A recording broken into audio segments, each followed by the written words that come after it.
ಅವರು ಯಾವ ರೀತಿ ಪಕ್ಷವನ್ನು ಕಟ್ಟಿದ್ರು, ಯಾವ ರೀತಿ ಸ್ಟ್ರಾಟಜಿ ಮಾಡಿದ್ರು, ಯಾವ ರೀತಿ ಭರವಸೆಗಳನ್ನ ಕೊಟ್ಟರು ಅನ್ನೋದಕ್ಕಿಂತ ಹೆಚ್ಚಾಗಿ ಅಲ್ಲಿಯ ಜನಮನ ಗೆಲ್ಲುವ ನಿಟ್ಟಿನಲ್ಲಿ ಜನರ ಪಾತ್ರ ಕೂಡ ಅಷ್ಟೇ ಇದೆ. ಕೇವಲ ಭರವಸೆಗಳನ್ನು ಕೊಟ್ಬಿಟ್ರು, ಫ್ರೀ ಬೀಸ್ ಕೊಟ್ಬಿಟ್ರು ಅಂತ ಹೇಳಿದ ತಕ್ಷಣ ಮ್ಯಾನಿಫೆಸ್ಟೋನ ನಂಬಿಬಿಟ್ಟು ಹಂಗೆ ಮಾಡ್ಬಿಟ್ರ ಅನ್ನೋದು ಒಂದು ಪ್ರಶ್ನೆ ಇವತ್ತಿನ ದಿನದಲ್ಲಿ, ಈ ದಿನದಂದು ನಾವು ಚರ್ಚೆ ಮಾಡಬೇಕಾಗಿದೆ. ಎಸ್, ಅದರ ಜೊತೆಗೆ ನಾವೀಗ ಮಾತನಾಡ್ತಾ ಇದ್ದೀವಿ ನಮ್ಮ ರಾಜ್ಯದ ಮುಂದಿನ ಸ್ಥಿತಿಗತಿ ಏನು, ರಾಜಕೀಯ ಲೆಕ್ಕಾಚಾರ ಏನು. Yes, target DK Shivakumar. Yes Roja, go ahead. ರಾಜ್ಯ ಕಾಂಗ್ರೆಸ್ ಮೇಲೂ ಕೂಡ ಪಂಚರಾಜ್ಯ ಫಲಿತಾಂಶದ ಪ್ರಭಾವಳಿ ಫಿಕ್ಸ್ ಅಂತ ಹೇಳಲಾಗ್ತಾ ಇದೆ. ಕಾಂಗ್ರೆಸ್ ಟ್ರಬಲ್ ಶೂಟರ್ ಡಿಕೆ ಶಿವಕುಮಾರ್ಗೆ ಟೆನ್ಷನ್ ಹೆಚ್ಚಾಗತ್ತಾ? ಪವರ್ ಶೇರಿಂಗ್ ಅಗ್ರಿಮೆಂಟ್ ಕುರಿತು ಮಾತೇ ಆಡಲ್ವಾ ಹೈಕಮಾಂಡ್? ಹಾಗಿದ್ರೆ ಸಿಎಂ ಸೀಟ್ಗೆ ಹಾಟ್ ಫೈಟ್ ಮಾಡ್ತಾ ಇರುವಂತಹ ಡಿಕೆ ಶಿವಕುಮಾರ್ ಟಾರ್ಗೆಟ್ ಆಗ್ತಾರಾ? ಈಗ ಆಲ್ರೆಡಿ ಮಲ್ಲಿಕಾರ್ಜುನ್ ಖರ್ಗೆ ಹೆಸರು ತೇಲ್ಬಿಟ್ಟಿರುವಂತಹ ಸಿದ್ದು ಪಡೆ. ಹಾಗಾದ್ರೆ 6 ಕಾಂಗ್ರೆಸ್ಗೆ ಬೇರೆ ಟಚ್ ಕೊಟ್ಟಿರುವಂತಹ ಡಿಕೆ ಕಥೆ ಏನಾಗುತ್ತೆ? 136 ಗೆಲ್ಲೋದಕ್ಕೆ ಶ್ರಮಿಸಿದ್ದೀನಿ ಅಂತ ಹೇಳ್ಬಿಟ್ಟು ಕೂಲಿ ಕೊಡಿ ಅಂದಿರುವಂತಹ ಡಿಕೆಗೆ ಶಾಕ್ ಎದುರಾಗುತ್ತಾ? ಸಿದ್ದು ಪೂರ್ಣಾವಧಿ ಸಿಎಂ ಅಂತ ಹೇಳ್ಬಿಟ್ಟು ಹುಯಿಲೆಬ್ಸಿದ್ದಾರೆ. ಜೊತೆಗೆ ಪಂಚರಾಜ್ಯಗಳ ಫಲಿತಾಂಶ ನೆಪ ಮಾಡಿದ್ದಾರೆ ಡಿಕೆಶಿ ಪಕ್ಕ ಆ ಸ್ಫೋಟ ಆಗುವಂಥದ್ದು. ಸೊ ಇದೆಲ್ಲವೂ ಕೂಡ ಪ್ರಶ್ನೆ ಎದುರಾಗ್ತಾ ಇದೆ. ರಾಜ್ಯ ಕಾಂಗ್ರೆಸ್ ಮೇಲೂ ಕೂಡ ಪಂಚರಾಜ್ಯ ಫಲಿತಾಂಶದ ಪ್ರಭಾವಳಿ ಫಿಕ್ಸ್ ಅನ್ನೋದು ಕಟ್ಟಿಟ್ಟ ಬುತ್ತಿ ಅನ್ನುವಂಥದ್ದು ಎದ್ದು ಕಾಣಿಸ್ತಾ ಇದೆ. ಏನಾಗಬಹುದು ಮುಂದೆ? ಕರೆಕ್ಟ್. ಇದಕ್ಕೆ ಸಂಬಂಧಪಟ್ಟ ಹಾಗೆ ಮುಂದಿನ ಅಪ್ಡೇಟ್ ನೋಡೋಣ. Let's fire now, let's go for screen. ನಿಜ, ರಾಜ್ಯ ರಾಜಕೀಯದಲ್ಲಿ ಕೇವಲ 2 ಉಪಚುನಾವಣೆಗಳೇ ನಡೆದಿರಬಹುದು, ಆದ್ರೆ ಅದರ ಹಿಂದಿರುವಂತ ಲೆಕ್ಕಾಚಾರ ಇದೆಯಲ್ಲ. ದಾವಣಗೆರೆ ದಕ್ಷಿಣ ವಿಧಾನಸಭಾ ಕ್ಷೇತ್ರಕ್ಕೆ ದಿನಾಂಕ ನಿಗದಿ ಆದಾಗಿನಿಂದ ನಾಮಪತ್ರ ಜಟಾಪಟಿಯಿಂದ ಹಿಡಿದು ಏನೇನಾಯ್ತು ಅನ್ನೋದನ್ನ ನೋಡ್ಕೊಂಡು ಬಂದಿದ್ದೀವಿ. ಹಾಗಾಗಿ ಈಗ ನಾವು ಈ ಸುದ್ದಿನ ಕೊಡ್ತಾ ಇದ್ದೀವಿ. ಇಡೀ ಕಾಂಗ್ರೆಸ್ ಪಾಲಿಗೆ ಅತಿ ದೊಡ್ಡ ಸ್ಫೋಟಕ ಸುದ್ದಿ. ದೇಶ ಅಷ್ಟೇ ಅಲ್ಲ, ಕರ್ನಾಟಕ ಕಾಂಗ್ರೆಸ್ಗೂ ಕೂಡ ಇದು ಶೇಕಿಂಗ್ ನ್ಯೂಸ್. ಎಐಸಿಸಿ ಅಧ್ಯಕ್ಷ ಸ್ಥಾನದಿಂದ ಮಲ್ಲಿಕಾರ್ಜುನ ಖರ್ಗೆ ಏನಾದ್ರೂ ಕೆಳಗಿಳಿಸ್ತಾರ ಅಂತಹ ಸಾಧ್ಯತೆಗಳೇನಾದ್ರೂ ಇದ್ದಾವ ಅನ್ನುವ ಪ್ರಶ್ನೆಗೆ ಇಂಬು ಕೊಡುವಂತೆ at this point of time ಈ ಅಪ್ಡೇಟ್ ನಮಗೆ ಸಿಗ್ತಾ ಇದೆ. ಈ 4 ರಾಜ್ಯ ಮತ್ತು 1 ಕೇಂದ್ರಾಡಳಿತ ಪ್ರದೇಶ ಈ ಚುನಾವಣೆಗಳಲ್ಲಿ 4ರಲ್ಲಿ ಕಾಂಗ್ರೆಸ್ ಹೀನಾಯ ಸೋಲನ್ನು ಅನುಭವಿಸಿದೆ. ಪಶ್ಚಿಮ ಬಂಗಾಳದಲ್ಲೂ ಕಾಂಗ್ರೆಸ್ ಅಫ್ಕೋರ್ಸ್ ಅಸ್ತಿತ್ವ ಇಲ್ಲ, ನೆಲ ಕಂಡ್ಕೊಳ್ಳಕ್ ಸಾಧ್ಯ ಆಗಿಲ್ಲ. ಹಾಗಾಗಿ ಈ ಸೋಲಿಗೆ ನೈತಿಕ ಹೊಣೆಯನ್ನ ಹೊತ್ತು ರಿಸೈನ್ ಏನಾದ್ರೂ ಮಲ್ಲಿಕಾರ್ಜುನ್ ಖರ್ಗೆ ಮಾಡ್ತಾರಾ ಅನ್ನುವ ಪ್ರಶ್ನೆ, ಚರ್ಚೆ ಈಗ ಶುರುವಾಗ್ತಾ ಇದೆ. ಖರ್ಗೆ ರಾಜೀನಾಮೆ ಕೊಟ್ಟರು ಕೂಡ ಮತ್ತೊಂದು ಮಹತ್ ಕಾರ್ಯ ಏನಾದ್ರೂ ನಡೆಯುತ್ತಾ? ಅಫ್ಕೋರ್ಸ್ ಏನ್ ಬೇಕಾದ್ರೂ ಆಗ್ಬಹುದು. ಮತ್ತಷ್ಟು ಅಪ್ಡೇಟ್ಸ್ ಇದಾವೆ, ನೋಡ್ತಾ ಹೋಗೋಣ. ಅದಕ್ಕಿಂತ ಮುಂಚಿತವಾಗಿ ನಮ್ಮ ಸ್ಟುಡಿಯೋದಲ್ಲಿರುವಂತಹ ಕಾಂಗ್ರೆಸ್, ಬಿಜೆಪಿ ಮತ್ತು ಜೆಡಿಎಸ್ ವಕ್ತಾರರ ಜೊತೆ ನಾವು ಮಾತನಾಡೋಣ. ಇರ್ಷಾದ್ ಅಹಮದ್ ಇದ್ದಾರೆ ಕಾಂಗ್ರೆಸ್ನಿಂದ, ಜೆಡಿಎಸ್ನಿಂದ ಉಮೇಶ್ ಗೌಡ್ರಿದ್ದಾರೆ, ಬಿಜೆಪಿಯಿಂದ ಗೋವಿಂದರಾಜು ನಮ್ಮ ಜೊತೆ ಚರ್ಚೆಯಲ್ಲಿ ಭಾಗಿಯಾಗ್ತಾರೆ. ಮುಂದುವರಿಸೋಣ ಚರ್ಚೆನ. ಅದಕ್ಕಿಂತ ಮುಂಚಿತವಾಗಿ ಮತ್ತೊಂದು ಅಪ್ಡೇಟ್ ಇದೆ, ಅಪ್ಡೇಟ್ ನೋಡ್ಕೊಂಡು ಬಂದು ಈ ಚರ್ಚೆಯಲ್ಲಿ ಅವರ ಅಭಿಪ್ರಾಯಗಳನ್ನ ಪಡೆದುಕೊಳ್ಳೋಣ. ಎಸ್, ಎಐಸಿಸಿ ಅಧ್ಯಕ್ಷ ಸ್ಥಾನಕ್ಕೆ ರಾಜೀನಾಮೆ ಕೊಡ್ತಾರಾ ಖರ್ಗೆ? ಹಾಗಾದ್ರೆ ಎಐಸಿಸಿ ಬಿಟ್ಟು ರಾಜ್ಯ ರಾಜಕೀಯಕ್ಕೆ ಬರ್ತಾರಾ ಖರ್ಗೆ? ಏನಾಗಬಹುದು ಮುಂದೆ? ಸೋನಿಯಾ ರಾಹುಲ್ ಗಾಂಧಿಯಿಂದ ಹೊಸ ಲೆಕ್ಕಾಚಾರಗಳ ಆರಂಭ ಆಗಿದೆ. ಖರ್ಗೆ ಎಐಸಿಸಿ ಬಿಟ್ಟರೆ ಕರ್ನಾಟಕ ರಾಜಕೀಯ ರೀ ಎಂಟ್ರಿ ಫಿಕ್ಸ್. ಇನ್ನ ರಾಜ್ಯದಲ್ಲಿ ಶುರುವಾಗ್ತಾ ಇದೆ ಮುಖ್ಯಮಂತ್ರಿ ಬದಲಾವಣೆಯ ಚರ್ಚೆ. ಇನ್ನೂ ಹೆಚ್ಚಾಗ್ತಾ ಇದೆ ಪವರ್ ಫೈಟ್ ವಿಚಾರ. ಸಿದ್ದು ಕೆಳಗಿಳಿಯೋದು ಫಿಕ್ಸ್ ಆದ್ರೆ ಸಿಎಂ ಆಗೋದು ಖರ್ಗೆನೇನಾ? ಯಾರಿಗೆ ಒಲಿಯತ್ತೆ ನಾಯಕತ್ವ? ದಲಿತರಿಗೆ ನ್ಯಾಯ ಕೊಡಿಸೋದಕ್ಕೆ ಖರ್ಗೆನೇ ಸಿಎಂ ಮಾಡೋದು ಫಿಕ್ಸ್ ಅಂತ ಒಂದ್ ಕಡೆ ಹೇಳಲಾಗ್ತಾ ಇದೆ. ಬಟ್ ಎಐಸಿಸಿಗೆ ರಾಜೀನಾಮೆಯನ್ನ ಕೊಟ್ಟು ಕರ್ನಾಟಕ ಸಿಎಂ ಆಗ್ತಾರಾ ಖರ್ಗೆ ಅನ್ನುವಂತಹ ಪ್ರಶ್ನೆ ಕೂಡ ಮತ್ತೊಂದು ಕಡೆ ಇದೆ. ಎಲೆಕ್ಷನ್ ಸೋಲಿಗೆ ನೈತಿಕ ಹೊಣೆ ನೆಪ, ಸಿಎಂ ಕುರ್ಚಿ ಜಮಾ ಮಾಡಲಾಗ್ತಾ ಇದೆ. ನಿಜಕ್ಕೂ ಬಹಳ ಗಂಭೀರವಾದಂತ ಚರ್ಚೆ. ಯಾವ ಕಾರಣಕ್ಕೆ? ನಿಜ, ಗಂಭೀರವಾದಂತ ಚರ್ಚೆ ಒಂದಿಷ್ಟು ನಗೆಪಾಟಲಿಗೆ ಈಡಾಗಬಹುದು, ತಮಾಷೆ ಅನ್ನಿಸ್ಬಹುದು. ಗಂಭೀರತೆ ಅನ್ನೋದನ್ನ ಯಾವ್ದ್ರಲ್ಲಿ ಹೇಳ್ಬೇಕು ನಾವು? ಅಭಿವೃದ್ಧಿಯ ಜಪನ ಮಾಡಬೇಕಾಗಿದೆ. ನಮ್ಮ ರಾಜ್ಯದ ಜನತೆ ಕನ್ಫ್ಯೂಷನ್ ಇಂದ ಕ್ಲಾರಿಟಿ ಸಿಗುತ್ತಾ? ಅಫ್ಕೋರ್ಸ್ ಹೆಲ್ತ್ ವಿಚಾರದಲ್ಲಿ, ಎಜುಕೇಶನ್ ವಿಚಾರದಲ್ಲಿ, ಉದ್ಯೋಗ ವಿಚಾರಕ್ಕೆ ಸಂಬಂಧಪಟ್ಟ ಹಾಗೆ ಏನಾದ್ರೂ ಅಭಿವೃದ್ಧಿ ಆಗುತ್ತಾ ಅನ್ನೋದನ್ನ ನೋಡ್ಬೇಕು. ಆದ್ರೆ ಇದೆಲ್ಲ ಗಂಭೀರ ವಿಚಾರ. ಸೀಟು ಹಂಚಿಕೆ ವಿಚಾರ, ಸೀಟ್ ಬದಲಾವಣೆ ವಿಚಾರ, ಮುಖ್ಯಮಂತ್ರಿ ಕುರ್ಚಿ ಕದನ, ಇವೇ ಗಂಭೀರವಾದಂಥದ್ದು. ಅದನ್ನ ಅನ್ಫಾರ್ಚುನೇಟ್ಲಿ ನಾವು ಇವತ್ತು ಗಂಭೀರವಾಗಿ ಹೇಳಬೇಕಾಗಿದೆ. ನಾಳೆ ಕಾಂಗ್ರೆಸ್ ವರ್ಕಿಂಗ್ ಕಮಿಟಿ ತುರ್ತು ಸಭೆಯನ್ನ ಆಯೋಜನೆ ಮಾಡಿರುವಂತದ್ದು. ದೆಹಲಿಯಲ್ಲಿ ಸಿಡಬ್ಲ್ಯೂಸಿ ತುರ್ತು ಸಭೆಯನ್ನ ಕರೆದಿದ್ದ ಸೋನಿಯಾ, ಖರ್ಗೆ ಭಾಗಿಯಾಗುವಂತದ್ದು. ನಾಳೆಯೇ ಮಹತ್ವದ ನಿರ್ಧಾರ ಕೈಗೊಳ್ತಾರ ಹಾಗಿದ್ರೆ ಮಲ್ಲಿಕಾರ್ಜುನ್ ಖರ್ಗೆ? 4 ರಾಜ್ಯ ಚುನಾವಣಾ ಸೋಲಿಗೆ ಹೊಣೆ ಯಾರಾಗ್ತಾರೆ? ಮಲ್ಲಿಕಾರ್ಜುನ್ ಖರ್ಗೆ ನಿರ್ಧಾರಕ್ಕೆ ಕಾದಿದೆ ಕಾಂಗ್ರೆಸ್ ಪಕ್ಷ. ಏನ್ ಆನ್ಸರ್ ಬರುತ್ತೆ ಅವ್ರ ಕಡೆಯಿಂದ? Very curious. ರಾಜಕಾರಣದ ಚೌಕಟ್ಟಿನಲ್ಲಿ ನಾವು ಮಾತನಾಡೋದಾದ್ರೆ very curious. Let's go for debate.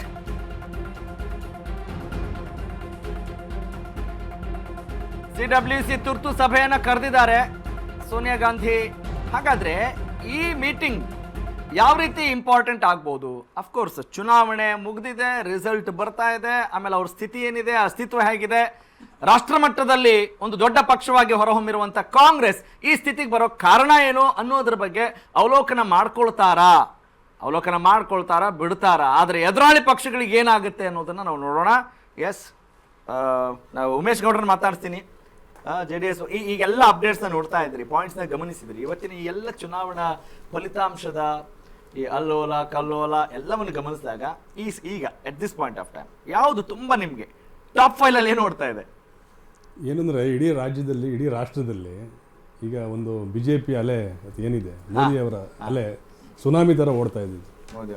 Congress ಇಡೀ ರಾಜ್ಯದಲ್ಲಿ, ಇಡೀ ರಾಷ್ಟ್ರದಲ್ಲಿ ಅಳಿಸಿ ಹೋಗುವಂತ ಹಂತಕ್ಕೆ ಬಂದು ನಿಂತಿದೆ. ಕೆಲ 1-2-3 ರಾಜ್ಯವನ್ನು ಹೊರತುಪಡಿಸಿದ್ರೆ. ಔಟ್ ಆಫ್ ಕ್ಯೂರಿಯಾಸಿಟಿ ಇಂಟರ್ವ್ಯೂನ್ ಆಗ್ತಾ ಇದ್ದೀನಿ. ಹೇಳಿ. ಈಗ ಒಂದು ಪಕ್ಷದ ಜೊತೆಗೆ ನೀವು ಕೈ ಜೋಡಿಸಿದ್ದೀರಿ, ಎಲ್ಲೋ ಅನಿಸ್ತಾ ಇಲ್ವಾ ನಮ್ಮ ಪಕ್ಷದ ಹೆಸರೇ ಇಲ್ವಲ್ಲ ಇಲ್ಲಿ ಅನ್ನೋ ಒಂದು ಬೇಜಾರು ಏನಾದ್ರೂ ಇದೆಯಾ? ಅದೇನಿಲ್ಲ, NDA ಮೈತ್ರಿಕೂಟ ಅಂತಂದ ಮೇಲೆ ನಾವು ನಿಮ್ದು ಒಂದು ಸ್ವತಂತ್ರ ಪಕ್ಷ, ಪ್ರಾದೇಶಿಕ ಪಕ್ಷ ಇರಬಹುದು. ಇವತ್ತು ಕರ್ನಾಟಕದಲ್ಲೂ ಆ ಪಕ್ಷದ ಹೆಸರು ಮಾತಾಡ್ತಾ ಇಲ್ಲ. 2 ಉಪಚುನಾವಣೆಗಳಾದ್ವು, ಅದ್ರಲ್ಲಿ ಹೆಸರೇ ತೆಗಿಯಲ್ಲ. ಒಂದ್ ನಿಮಿಷ, ಏನಂತ ಅದ್ರ ಬಗ್ಗೆ ಹೆಮ್ಮೆ ಇದೆಯಾ, ಖುಷಿ ಇದೆಯಾ? ಇಲ್ಲ, NDA ಮೈತ್ರಿಕೂಟದಲ್ಲಿ ನಾವಿರೋದು ಸಂತೋಷ. ನಮ್ಮನ್ನ ಈಗ ಗೌರವಯುತವಾಗಿ ನಡ್ಸ್ಕೊತಾ ಇದ್ದಾರೆ. ನಮ್ಮ ಮಾತುಗಳಿಗೆ ಅಲ್ಲಿ ಆದ್ಯತೆಗಳಿದಾವೆ. ಮೈತ್ರಿಕೂಟ ಅಂತಂದಾಗ ಮೈತ್ರಿ ಸಮನ್ವಯತೆ ಇದೆ, ಮೈತ್ರಿ ಧರ್ಮವನ್ನ ಪಾಲನೆ ಮಾಡಬೇಕು, ಆ ಪ್ರಕಾರವಾಗಿ ನಡ್ಕೋತಾ ಇದ್ದೀವಿ. ನಮ್ಮನ್ನೆಲ್ಲೂ ನೆಗ್ಲೆಕ್ಟ್ ಮಾಡಿಲ್ಲ sir. Okay sir, please go ahead. ಈಗ ಹೇಳಿ, ರಾಷ್ಟ್ರ ಮಟ್ಟದಲ್ಲಿ ಮೋದಿ ಅಲೆ, ಭಾರತೀಯ ಜನತಾ ಪಕ್ಷದಲ್ಲಿ ಜಾಸ್ತಿ ಇದೆ. ಇವತ್ತಿನ ಜನರೇಷನ್ ಏನಿದೆ ಸರ್, ಇವತ್ತು ಇಡೀ ರಾಷ್ಟ್ರದಲ್ಲಿ ಇವತ್ತು ಮೋದಿ ಜೊತೆ ಕೈ ಜೋಡಿಸಬೇಕು ಅನ್ನೋದು ಒಂದು ಸಂದೇಶ ಬಂದಿದೆ. ನೋಡಿ, ಇವತ್ತು 4-5 ಚುನಾವಣೆಗಳು ನಡೆದಿದೆ 5 ರಾಜ್ಯದಲ್ಲಿ. ಇವತ್ತು ನೋಡಿ, ಪಶ್ಚಿಮ ಬಂಗಾಳದಲ್ಲಿ ಅಲ್ಲಿ ಏನೆಲ್ಲ ಯುದ್ಧನೇ ನಡೆದೋಯ್ತು. ಒಂದು ಸ್ಟೇಟ್ ವರ್ಸಸ್ ಸೆಂಟ್ರಲ್ ಆಗೋಯ್ತು. ಅದು ಅವ್ರ ಪರ್ಸನಲ್ ತಗೊಂಡ್ಬಿಟ್ರು. ಯಾರು? ಮಮತಾ ಬ್ಯಾನರ್ಜಿ ಅವರು ಯಾವ ತರ ಅಂತಂದ್ರೆ ಇದು ಪರ್ಸನಲ್ ಅಂತ ತಗೊಂಡ್ರು. ಸಣ್ಣ ವಿಷಯಕ್ಕೂ ಸುಪ್ರೀಂ ಕೋರ್ಟ್ ಹೋಗೋರು. ಅವರಿಗೆ ಕಾನ್ಸ್ಟಿಟ್ಯೂಷನಲ್ ಮೆಷಿನರೀಸ್ ಬಗ್ಗೆ ನಂಬಿಕೆನೇ ಬರಲಿಲ್ಲ. ಹೌದು ನೋಡಿ ಸರ್, ಅಲ್ಲಿ 1947ರಿಂದ 75ವರೆಗೆ ಕಾಂಗ್ರೆಸ್ ಅಧಿಕಾರದಲ್ಲಿ ಇದ್ದಿದ್ದು. ಅದು ಏನೋ ಒಂದು ಸುಸಜ್ಜಿತವಾದಂತ ಒಂದು ವರ್ಗ ಇದೆ ಅಲ್ಲಿ. ಅದು ಸೇಫರ್ ರಾಜಕಾರಣವನ್ನು ಮಾಡ್ತು. 75ರಿಂದ ಅದನ್ನ ಎಲಾಬ್ರೇಟ್ ಮಾಡಿ 47ರಿಂದ 75ವರೆಗೆ ಕಾಂಗ್ರೆಸ್ ಅಧಿಕಾರಕ್ಕೆ ಬಂದಿದ್ದಲ್ಲಿ, ಅದೇ ಅಧಿಕಾರ ನಡೆಸಿದೆ. ಅದಾದ್ಮೇಲೆ ಏನ್ ಮಾಡ್ತು, ನೆಕ್ಸ್ಟ್ ಎಡಪಂಥೀಯರು ಬಂದ್ರಲ್ಲಿ, ಜ್ಯೋತಿ ಬಸ್ ಇರ್ಬೋದು, ಅಲ್ಲಿಂದ ನಮ್ಮ ಇನ್ನೊಬ್ರು ಬುದ್ಧದೇವ ಭಟ್ಟಾಚಾರ್ಯ ಇರ್ಬೋದು, ಅವರು ಒಂದಷ್ಟು 35-40 ವರ್ಷಗಳ ಕಾಲ ನಡ್ಸ್ಕೊಂಡ್ ಬಂದ್ರು. ಅದಾದ್ಮೇಲೆ ಇವರು 15 ವರ್ಷಗಳು ನಡೆಸಿದ್ದಾರೆ. ಈಗ ಇವರು ಅನೇಕ ವೈಫಲ್ಯಗಳಿದೆ ಇವರು ಸೋಲ್ಲಿಕ್ಕೆ. ಈ ಸಲ ಏನಾಯ್ತು ಇಲ್ಲಿ, ನಮ್ಮ ಇರ್ಷಾದ್ ಅವ್ರು ಹೇಳ್ತಾರೆ ಕಾಂಗ್ರೆಸ್ ನಮ್ಮನ್ನ ಬಹಳ ಅಪ್ಕತ್ತದೆ, ನಾವು ಅವ್ರು ಅಪ್ಕೋತಾ ಇದೀವಿ, ನಮ್ಗೆ ಬಹಳ ಅವರು ಸೆಕ್ಯೂರಿಟಿ ಕೊಡ್ತಾ ಇದ್ದಾರೆ. ಹಂಗಾರೆ ಬೇರೆ ಯಾರು ಕೊಡ್ತಾ ಇಲ್ವಾ? ಈ ಭಾರತ ದೇಶದಲ್ಲಿ ಇರುವಂತ ಎಲ್ರಿಗೂ ಎಲ್ಲ ಪಕ್ಷಗಳು ಸಂವಿಧಾನ ಸಮಾನತೆಯನ್ನು ಕೊಡ್ತಾ ಇದೆ. ಆಮೇಲೆ ನೀವು ಆನ್ಸರ್ ಮಾಡಿ. ನಾನು ಹೇಳ್ತಾ ಇರೋದು, ರಾಜಕೀಯ ಪಕ್ಷಗಳು ಯಾವ ಅಧಿಕಾರಕ್ಕೆ ಬರಲಿ, ಮುಸ್ಲಿಮರನ್ನ ಓಡಿಸಿದಾರ ಭಾರತದಿಂದ? ಹೇಳಿದ ಆಸ್ತಿ ಹಕ್ಕನ್ನು ಅಲ್ಲ, ಅವ್ರಿಗೆ ಇನ್ನೂ ಏನಕ್ಕೆ ಅಂದ್ರೆ ಅವರು ಅಭದ್ರತೆ ಕಾಣಿಸುತ್ತೆ ಬೇರೆ ಪಕ್ಷದ ಜೊತೆ ಹೋದ್ರೆ ಮನಸ್ಥಿತಿ. ಅಲ್ಲ, ಒಂದ್ ನಿಮಿಷ, ನೀವು ಹೇಳ್ಬಾರ್ದು ಅದನ್ನ. ಏನಂತ ಕಾಂಗ್ರೆಸ್ನವ್ರು ಮಾತ್ರ ನಮಗೆ ನಾವು ಅಪ್ಕೊಳ್ತಾರೆ, ಮುದ್ದಾಡ್ತಾರೆ.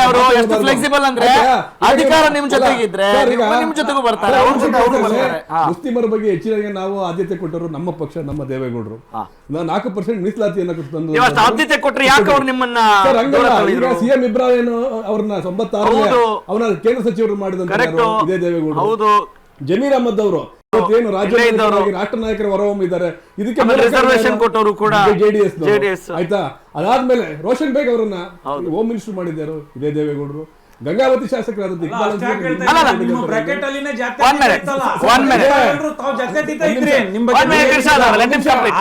ಅತಿಯಾಗಿ ಪ್ರೀತಿಸಿದವರು ನಾವು, ಆದ್ರೆ ನೀವು ನಮಗೆ ಏನಂತಂದ್ರೆ ನಾವು ಬಿಜೆಪಿ ಜೊತೆ ಹೋಗಿದ್ದೀವಿ ಒಂದೇ ಒಂದು ಕಾರಣಕ್ಕೋಸ್ಕರವಾಗಿ ನೀವೆಲ್ಲ ಹೌದಲ್ಲ, ನೀವು ನಿಮ್ಮ ತಪ್ಪನ್ನ ಒಪ್ಕೋಬೇಕಲ್ಲ. ನೀವು ಅಷ್ಟೊಂದು ಪ್ರೀತಿ ಮಾಡ್ತೀವಿ, ಇವ್ರು ಬರ್ತಾ ಇಲ್ಲ ಅಂತ ಹೇಳಿದ್ರೆ ನೀವು ಜನರನ್ನ, ಮತದಾರರನ್ನ ಹೇಳಕ್ಕಾಗಲ್ಲ, ಅವ್ರ ಮೇಲೆ ಗೂಬೆ ಕೂರ್ಸಕ್ಕಾಗಲ್ಲ. ಅವ್ರು ಏನ್ ಮಾಡಿದ್ದಾರೆ ಗೊತ್ತಾ ಸರ್? ನೀವು ನಿಮ್ಮಲ್ಲಿ ಫೈಂಡ್ ಔಟ್ ಮಾಡ್ಕೋಬೇಕಲ್ಲ. ಅವ್ರಿಗೆ ನಾವು ಅವ್ರ ಜೊತೆ ಹೋಗಿದ್ದೀವಿ, ನಮ್ಮ ಸಮುದಾಯಕ್ಕೆ ಅಭದ್ರತೆ ಕಾಡ್ಬೋದು ಅನ್ನೋ ಒಂದು ಭಾವನೆ ಇದೆ. ಇದುವರೆಗೂ ನಾವು ಸಮುದಾಯವನ್ನ ನಾವತ್ತು ಟಾರ್ಗೆಟ್ ಮಾಡಿಲ್ಲ. ನಾನು ಹೇಳ್ತಾ ಇದ್ದೀನಿ ಜೆಡಿಎಸ್ ವಕ್ತಾರರಾದಂತ ಉಮೇಶ್ ಗೌಡ್ರಿಗೆ ಜೆಡಿಎಸ್ ಗೆ ಅಭದ್ರತೆ ಕಾಡ್ತಾ ಇದೆ. ನಾವು ಭಾರತೀಯ ಜನತಾ ಪಕ್ಷದ ಜೊತೆ ಗುರುತಿಸ್ಕೊಂಡ್ಬಿಟ್ಟಿದೀವಿ. ಈಗ ಅಲ್ಪಸಂಖ್ಯಾತರು ಅತಿ ಹೆಚ್ಚು ಸಂಖ್ಯೆಯಲ್ಲಿ ಇರೋದ್ರಿಂದ ಮುಸ್ಲಿಂ ಬಾಂಧವರು ಅವ್ರ ವೋಟ್ ನ ಹೆಂಗಪ್ಪ ಪಡ್ಕೊಳ್ಳೋದು ಅನ್ನೋ ಭದ್ರತೆ ನಿಮಗೆ ಇಲ್ಲ. ಈಗಲೂ ಸರ್ ಈಗ ಗ್ರಾಮೀಣ ಪ್ರದೇಶದಲ್ಲೇ ಮುಸಲ್ಮಾನ ಬಾಂಧವರು ನಮ್ಮ ಜೊತೆ ಇದ್ದಾರೆ. ಅಲ್ಲೇನಾಗಿದೆ ಅಂದ್ರೆ ಪ್ರಮುಖವಾದ ಎರಡು ನೀವೇ ಹೇಳ್ತಾ ಇದ್ದೀರಿ ಮುಖಂಡರು ರಿಸರ್ವೇಶನ್ ಕೊಟ್ವಿ ಆದ್ರೆ ಅವ್ರು ಇರಬೇಕಾಗಿತ್ತು ಸರ್, ಅವ್ರು ಇರಬೇಕು, ಅವ್ರ ಜೊತೆ ಇರಬೇಕಾಗಿತ್ತು. ನೋಡಿ ಈಗ ಅಲ್ಲಿ ಈಗ ದಾವಣಗೆರೆಯಲ್ಲಿ ಇವತ್ತು ಕಾಂಗ್ರೆಸ್ ಕೊಡದೇ ಇದ್ರು ಸರ್, ಅವ್ರ ಜೊತೆ ಇದ್ದಾರೆ ಇವರು. ಆಮೇಲೆ ಇವರ ನಮ್ಮ ಯಾರನ್ನ ಏನ್ ರೂಲ್ಸ್ ಇದೆ? ಅಲ್ಲ ಜಬ್ಬಾರ್ ಅವರನ್ನ ಒಂದ್ ನಿಮಿಷ, ಅಲ್ಲಿ ಗೆಲ್ಲೋ ಅಭ್ಯರ್ಥಿ ಆಗಿದ್ರೆ ಅವ್ರು ಕೊಡ್ತಿದ್ರೇನ ಅವ್ರ ಪಕ್ಷದ ಆಂತರಿಕ ವಿಚಾರ ನೀವು ಅದನ್ನ ರಾಜಕೀಯ ಸಾಮಾನ್ಯ ನೀವು ಕೂರಿಸ್ತಾ ಇಲ್ಲ, ಗೂಬೆ ಕೂರಿಸ್ಕೊಂಡು ಆಟ ಆಡ್ತಾ ಇರೋದು ರಾಜಕೀಯ. ನಾವಲ್ಲ ಸರ್ ಅಲ್ಲಿ ಮಾತಾಡಿದ್ದು 87,000 ವೋಟ್. ನಿಮ್ಮ ಪಕ್ಷದಲ್ಲೂ ಹಾಗೆ ಮಾಡ್ತೀರಾ? ಇಲ್ಲ ಸರ್, ನಿಮ್ಮ ಪಕ್ಷದಲ್ಲಿ ಹಾಗೆ ಮಾಡ್ತೀರಾ? ನಾವು ನೋಡಿ ಈಗ ಅವ್ರನ್ನ ರಾಜ್ಯದ ಅಧ್ಯಕ್ಷರು ಮಾಡಿದ್ದೆ ನಾವು ಬಿಜೆಪಿ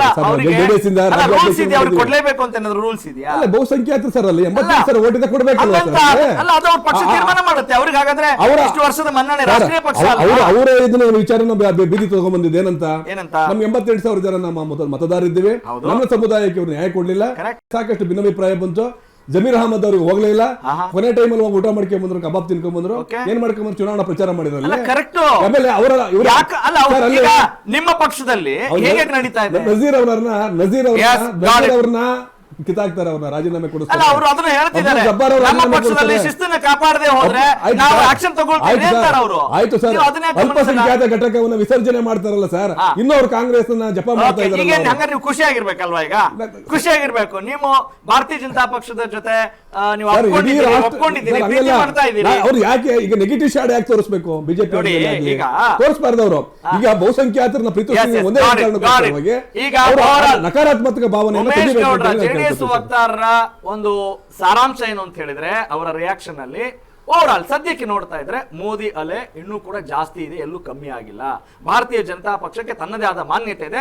ನಾವು ಅವ್ರ ಜೊತೆ ಕೈ ಜೋಡಿಸಿರೋದು ನಾವು ಸೇಫ್ ಆಗಿದ್ದೀವಿ ಅನ್ನೋದು ನಾವು ತೆಗೆದುಕೊಳ್ಬೇಕಾದಂತ ಅಂಶ ಅನ್ನೋದನ್ನ ಸ್ಪಷ್ಟವಾಗಿ ಹೇಳ್ತಾ ಇದ್ದಾರೆ. ಅಭಿವೃದ್ಧಿ ವಿಚಾರದಲ್ಲಿ ನಾವು ಕೈ ಜೋಡಿಸಿದೀವಿ ಸರ್. ಅದರಲ್ಲಿ ಇರ್ಷಾದ್ ಅವ್ರನ್ನ ಮಾತಾಡ್ಸೋಣ. ಅದಕ್ಕಿಂತ ಮುಂಚಿತವಾಗಿ ಮತ್ತೊಂದು ಬ್ರೇಕಿಂಗ್ ಅಪ್ಡೇಟ್. ಎಸ್ ರೋಜಾ, ಬಿಜೆಪಿ ಕಾರ್ಯಕರ್ತರಿಗೆ ನನ್ನ ಸಲಾಂ ಅಂದ್ರು ಪ್ರಧಾನಿ ಮೋದಿ. ಇದು ಸುಮಾರು ವರ್ಷಗಳಿಂದ ಶ್ರಮಿಸಿದ ಬಿಜೆಪಿ ಕಾರ್ಯಕರ್ತರ ಶ್ರಮಕ್ಕೆ ಸಂದಂತಹ ಜಯವಾಗಿದೆ. ಬಿಜೆಪಿ ಮೇಲೆ ಭರವಸೆ ಇಟ್ಟಂತಹ ಜನರಿಗೆ ಅತ್ಯುತ್ತಮ ಆಡಳಿತವನ್ನ ನೀಡೋದಕ್ಕೆ ಬದ್ಧ. ಬಂಗಾಳದಲ್ಲಿ ಬಿಜೆಪಿಯ ಜಯ ಭೇರಿಗೆ ಮೋದಿ ಮೊದಲ ಪ್ರತಿಕ್ರಿಯೆ ರಿಯಾಕ್ಟ್ ಮಾಡಿದ್ದಾರೆ. ಫಸ್ಟ್ ಟೈಮ್ ಪಶ್ಚಿಮ ಬಂಗಾಳದಲ್ಲಿ ಕಮಲ ಅರಳಿದ್ದಕ್ಕೆ ಮೋದಿ ಫಿದಾ ಆಗೋಗಿದ್ದಾರಂತೆ. ರಿಯಾಕ್ಟ್ ಮಾಡಿದ್ದಾರೆ. ಬಿಜೆಪಿಗೆ ಗೆಲುವಿನ ಹುಮ್ಮಸ್ಸಿನಲ್ಲಿ ಮೋದಿ ಫಸ್ಟ್ ಪ್ರತಿಕ್ರಿಯೆಯನ್ನ ಕೊಟ್ಟಿರುವಂತದ್ದು. ಬಿಜೆಪಿ ಕಾರ್ಯಕರ್ತರಿಗೆ ನನ್ನ ಸಲಾಂ ಅಂತ ಹೇಳ್ತಾ ಇದ್ದಾರೆ ಮೋದಿ. ಒಟ್ನಲ್ಲಿ ಕಾಂಗ್ರೆಸ್ ಯಾವಾಗ ತನ್ನ ತಪ್ಪುಗಳಿಗೆ ತನ್ನ ಗಾಯಕ್ಕೆ ಮುಲಾಮ್ ಯಾವಾಗ ಹಚ್ಚುತ್ತೆ ಅಂತ ಈಗ ಸಲಾಂ ಹೊಡಿತಾ ಇದ್ದಾರಲ್ಲಿ. ಈಗ ನೋಡಿ, ಇಂಥ ದೊಡ್ಡ ಲಾಸ್ ಅಂತ ಅನ್ಸಿದ್ಯಾ? ಈಗ ನಾವು ಬೇರೆ ಬೇರೆ ರಾಜಕಾರಣಿಗಳ ಜೊತೆ ಎದುರಾಳಿ ಪಕ್ಷದ ವಕ್ತಾರರಿಗೆ ನಾವು ಜೋರಾಗಿ ಮಾತಾಡಿ ನಮ್ದೇ ಸರಿ ಇದೆ ಅಂತ ಹೇಳ್ಕೋಬಹುದು, ಅದಕ್ಕೆ ಹಕ್ಕಿದೆ, ಸ್ವಾತಂತ್ರ್ಯ ಇದೆ. ಆದರೆ ಅಲ್ಟಿಮೇಟ್ ನಿಮಗೆ ಕೈ ಕಮಾಂಡ್ ಅಷ್ಟೇ ಅಲ್ಲ, ರಾಜ್ಯದ ಜನ, ದೇಶದ ಜನ, ಮತದಾರರು ಅವರನ್ನ ದೃಷ್ಟಿಯಲ್ಲಿ ಇಟ್ಕೊಂಡು ನಿಮ್ಮ ಪಕ್ಷ ಏನು ಸುಧಾರಣೆ ಮಾಡ್ಕೊಳ್ಬೇಕಾಗಿದೆ ಅಂತ ಅನಿಸಿದೆ, ಯಾವ ರೀತಿ ಚಿಂತನ ಮಂಥನ ಮಾಡ್ಕೊಳ್ಬೇಕು, ಯಾವುದೆಲ್ಲ ನಿಮ್ಗೆ ಸವಾಲಾಗಿದೆ, ಯಾವ ನಿಮ್ಮ ಆಂತರಿಕ ಭಿನ್ನಮತವನ್ನು ಸರಿಪಡಿಸಿಕೊಂಡ್ರೆ ನಮ್ಗೆ ಒಳಿತಾದೀತು ಅನ್ನೋ ಭಾವನೆ ಏನಾದರೂ ಇದೆಯಾ? ಆ ಚರ್ಚೆಗೆ ಏನಾದರೂ ಅವಕಾಶ ಇದೆಯಾ? ನೋಡಿ, ನಮಗೆ ನಮ್ಮ ವಿರೋಧಿ ಯಾರು ಅನ್ನೋದು ನಮಗೆ ಸೈದ್ಧಾಂತಿಕ ಒಂದು ಸ್ಪಷ್ಟ ನಿಲುವು ಇದೆ. ಚುನಾವಣೆಗಳು ಗೆಲ್ಲೋದು ಒಂದೇ ಮಾನದಂಡ ಅಲ್ಲ. ಚುನಾವಣೆಗಳು ಬರ್ತವೆ ಹೋಗ್ತವೆ. ಚುನಾವಣೆಗಳು ನಾವು ರಾಜಕಾರಣ ಮಾಡಲ್ಲ. ನಾವು ರಾಜಕಾರಣ ಮಾಡೋದು ಈ ದೇಶದ ಜನರಲ್ಲಿ ಏನು ಸಂವಿಧಾನದ ಆಶಯಗಳಿದೆ, ಆ ಆಶಯಗಳಿಗೆ ಅನುಗುಣವಾಗಿ ಭಾರತ ದೇಶದ ವಾತಾವರಣ ಕಲುಷಿತ ಆಗಿದೆ. ಇವತ್ತು ದೇಶದ ರಾಜಕಾರಣ ಚುನಾವಣೆನೇ ಅಲ್ಟಿಮೇಟ್, ಅದೇ ಮಾನದಂಡ ಅಲ್ಲ. ಮಾನದಂಡ ಕರೆಕ್ಟ್. ಎಕ್ಸಾಮ್ಗೆಲ್ಲ ಬೆಲೆ ಕೊಡಲ್ಲ, ಓದೋದಷ್ಟು ನಮ್ ಕೆಲಸ, ಎಕ್ಸಾಮ್ ಪಕ್ಕಕ್ಕೆ ಇಡ್ತೀನಿ ಅಂದ್ರೆ ಚುನಾವಣೆಗಳು ನಾವು ನೋಡಿ, ನಾವು 70 ವರ್ಷದ ರಾಜಕಾರಣದಲ್ಲಿ ಸುಮಾರು ಚುನಾವಣೆಗಳು ನೋಡಿದೀವಿ. ನಾವು ಇಡೀ ಭಾರತ ಇಡೀ ಎಲ್ಲ ರಾಜ್ಯಗಳಲ್ಲೂ ಸರ್ಕಾರವನ್ನ ಮಾಡಿದೀವಿ. ಅರ್ಥ ಆಯ್ತಲ್ಲ? ಅಲ್ಲ, ಪ್ರೆಸೆಂಟ್ ಹಾಗಿಲ್ವಲ್ಲ ಅನ್ನೋದಲ್ಲ, ಅದಿಲ್ಲ ಕರೆಕ್ಟ್. ಇವಾಗ ಚುನಾವಣೆಗಳು ನಾವು ಹೋಗಿ ಫೈಟ್ ಮಾಡ್ತೀವಿ. ಫೈಟ್ ಮಾಡಿದ ಮೇಲೆ ಜನರ ಏನ್ ಮ್ಯಾಂಡೇಟ್ ಬರುತ್ತೆ, ಜನಾದೇಶ ಬರುತ್ತೆ, ಅದಕ್ಕೆ ತಲೆ ಬಾಗ್ತೀವಿ. ಆದರೆ ಇವತ್ತು ನಾವು ಬರೀ ಇಲೆಕ್ಷನ್ ಗೆಲ್ಲೋ ಮುಖಾಂತರ ಒಂದು ವಾಮ್ ಮಾರ್ಗ ಇವತ್ತು ನಮ್ಮ ಬಿಜೆಪಿ ಅವರು 22 ಸರ್ಕಾರಗಳು, ಜನಪ್ರಿಯ ಸರ್ಕಾರಗಳು, ಜನರಿಂದ ಚುನಾಯಿತರಾದಂತಹ ಸರ್ಕಾರಗಳನ್ನ ಬೀಳಿಸಿ ವಾಮಮಾರ್ಗದ ಮುಖಾಂತರ ಅವರು ಬೇರೆ ಸರ್ಕಾರಗಳನ್ನ ತಂದ್ರು. ಅವ್ರಿಗೆ ಅವ್ರದೇ ಆದಂತ ಈಗ ನೀವು ಯಾವ ಮಾರ್ಗದಲ್ಲಿ ರಾಮ ಮಾರ್ಗದಲ್ಲಿ ತಂದಿದ್ದೀರಾ? ಇಲ್ಲ ಹೇಳ್ತಾ ಇದ್ದೀನಿ. ಅಲ್ಲ 22 ರಾಜ್ಯಗಳಲ್ಲಿ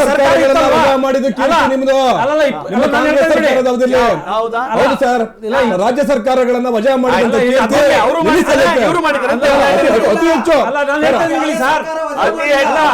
ಕೆಲಸ ಮಾಡಿರೋಂಥ ನಾನು ಹೇಳ್ತಾ ಇರೋದು, ಒಂದು ಚುನಾಯಿತ ಸರ್ಕಾರ, ಜನರಿಂದ ಚುನಾಯಿತ ಸರ್ಕಾರವನ್ನ ತಾವು ಅಧಿಕಾರದ ಹಪಾಹಪಿಗೋಸ್ಕರ ಎಲ್ಲೋ ಒಂದ್ ಕಡೆ ಕಾಂಗ್ರೆಸ್ ಮುಕ್ತ ಮಾಡಬೇಕು, ವಿರೋಧ ಪಕ್ಷ ಮುಕ್ತ ಮಾಡಬೇಕು ತಾವು ಬೀಳಿಸುವಂತ ಕೆಲಸವನ್ನ ಮಾಡಿದ್ರಿ. ವಾಮಮಾರ್ಗದ ಮುಖಾಂತರ ಶಾಸಕರನ್ನ ಖರೀದಿ ಮಾಡಿ ಸರ್ಕಾರವನ್ನ ಬೀಳಿಸುವಂತ ಕೆಲಸ ಮಾಡಿದ್ರಿ. ಆ ತರ ಕೆಲಸಕ್ಕೆ ಕಾಂಗ್ರೆಸ್ ಪಕ್ಷ ಹೋಗಲ್ಲ. ನಾವು ಜನರ ಆದೇಶಕ್ಕೆ ಮನ್ನಣೆ ಕೊಡ್ತೀವಿ. ಅರ್ಥ ಆಯ್ತಲ್ಲ? ಯಾರನ್ನು ಕರ್ಕೊಂಬರಲ್ಲ.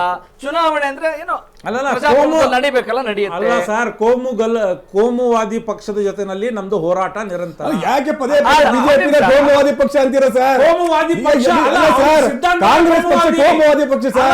ಒಂದೇ ಸಮುದಾಯವನ್ನು ಓಲೈಸಿದೆ ಸರ್. ಯಾಕೆ ಭಾರತೀಯ ಜನತಾ ಪಕ್ಷ ಅಲ್ಲ? ಇಲ್ಲ, ಸಾಧ್ಯನೇ ಇಲ್ಲ. ಜೆಡಿಎಸ್ ಅಲ್ಲ. ಇಲ್ಲ, ನಾನು ಯಾರು ನೋಡಿ ಸರ್, ಒಂದು ವರ್ಗವನ್ನ ನಾವು ಓಲೈಸ್ತಾ ಇತ್ತಲ್ಲ, ಅದು ಯಾಕೆ ಇವರು ಪರ್ಟಿಕ್ಯುಲರ್ ಗೆ ಅಲ್ಲ? ಅದೇ ಹೇಳ್ತೇನೆ.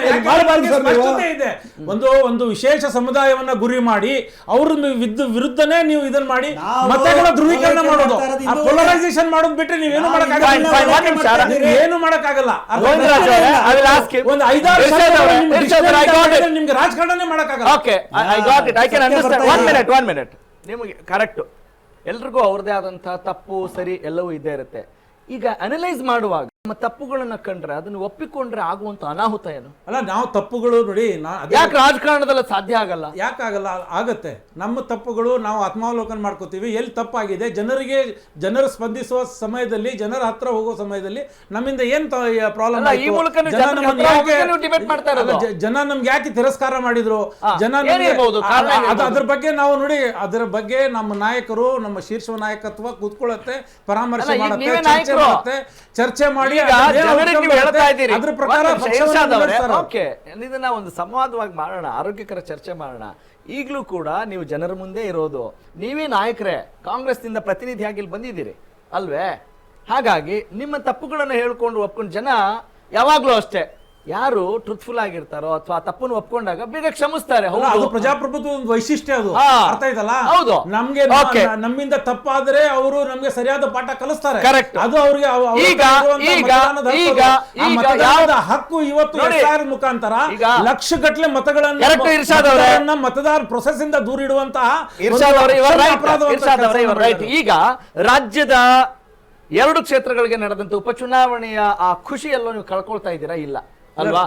ಕರೆಕ್ಟ್. ಹೌದಾ? ಈಗ ಅಲ್ಲ, ಮಾತಾಡಿ, ಪರವಾಗಿಲ್ಲ. ನೀವು ಏನೋ ಮನಸ್ಸಲ್ಲಿ ಬೇರೆ ಆಲೋಚನೆ ಮಾಡ್ತಾ ಇದ್ದಂಗೆ ಕಾಣ್ತಾ ಇದೆ. ಯಾಕಂದ್ರೆ ಈ ಪ್ರಯಾಸದಾಯಕ ಗೆಲುವು ಅಂತೀರಾ? ಇಲ್ಲ, ಪ್ರಯಾಸದಾಯಕ ಅಲ್ಲ. ನಾವು ಹೇಳ್ತಾ ಇದೀನಲ್ಲ, ನಮ್ಮ ಮಾನ್ಯ ಮುಖ್ಯಮಂತ್ರಿಗಳು ಏನು ಜನಪರ ಕಾಳಜಿ ಇಟ್ಕೊಂಡು ಏನು ಕಾರ್ಯಕ್ರಮಗಳನ್ನು ಕೊಟ್ಟರು, ಏನು ಸಾಮಾಜಿಕ ನ್ಯಾಯದ ಅಡಿನಲ್ಲಿ ಇವತ್ತು ಕಾರ್ಯಕ್ರಮ ಕೊಟ್ಟಿದ್ವಿ, ಅದು ಸಮಾಜದ ಕಟ್ಟ ಕಡೆಯ ನಾಗರಿಕನಿಗೆ ತಲುಪಿದೆ. ನಾವು ಗ್ರೌಂಡ್ ಅಲ್ಲಿ ಹೋಗಿ ನೋಡಿದಾಗ ಅವರಿಂದ ಬಂದಂತಹ ರಿಯಾಕ್ಷನ್ ನೋಡಿ ನಮ್ಗೆ, ನಾವು ಅಶ್ವಸ್ಥರಾಗಿದ್ವಿ. ನಾವು ಈ ಎರಡೂ ಉಪಚುನಾವಣೆಗಳು ಅತ್ಯಂತ ಒಂದು ಮಾರ್ಜಿನ್ ಇಂದ ಗೆಲ್ತೀವಿ ಅಂತ. ಒಂದು 20-25 ಸಾವಿರ ನಾವು ದಾವಣಗೆರೆಯಲ್ಲಿ ಬರಬೇಕಾಗಿತ್ತು. ಸ್ವಲ್ಪ ಮಾರ್ಜಿನ್ ಇದೇ ನೋಡಿ, ಇದೇ ಪಾಲಿಟಿಕ್ಸ್ ಅಂತ ಹೇಳೋದು. ಯಾಕಂದ್ರೆ ಎಲ್ರಿಗೂ ಗೊತ್ತಿದೆ, ಅಲ್ಲಿ ಲೋ ಮಾರ್ಜಿನ್, ಕಡಿಮೆ ಮಾರ್ಜಿನ್ ಅಲ್ಲಿ ನಾವು ಬರ್ತೀವಿ, ಮುಂಚಿನಷ್ಟು ಸುಲಭ ಇಲ್ಲ ಅನ್ನೋ ಮಾತುಗಳು ನಿಮ್ಮ ಪಕ್ಷದ ವಕ್ತಾರರು ಹೇಳ್ತಾರೆ, ನಾಯಕರು ಹೇಳ್ತಾರೆ, ಮೀಡಿಯಾ ಮುಂದೆನೂ ಹೇಳ್ತಾರೆ, ಕ್ಯಾಮ್ರಾ ಮುಂದೆ ಹೇಳ್ಕೊಂಡು ಬಂದಿದ್ದಾರೆ. ಈಗ ಅದನ್ನ ನೀವು ಬೇರೆ ತರ ಹೇಳೋದು ಅಷ್ಟು ಉಚಿತ ಅಲ್ಲ ಅಂತ ಅಂದ್ಕೊಳ್ತೀನಿ. ಯಾಕೆ ಈ ಬಾರಿ ಅಷ್ಟೊಂದು ಕಷ್ಟ ಆಯ್ತು ಅಂತ ಅನ್ನಿಸ್ತು ನಿಮಗೆ? ಕಷ್ಟ ಏನಾಗಿಲ್ಲ ಅಲ್ಲ, ಈಗ ಯಾವಾಗ್ಲೂ ಆಡಳಿತ ಪಕ್ಷ ಇರುವಾಗ ಚುನಾವಣೆ ಬಂದ್ರೆ, ಉಪಚುನಾವಣೆಗಳು ಬಂದಾಗ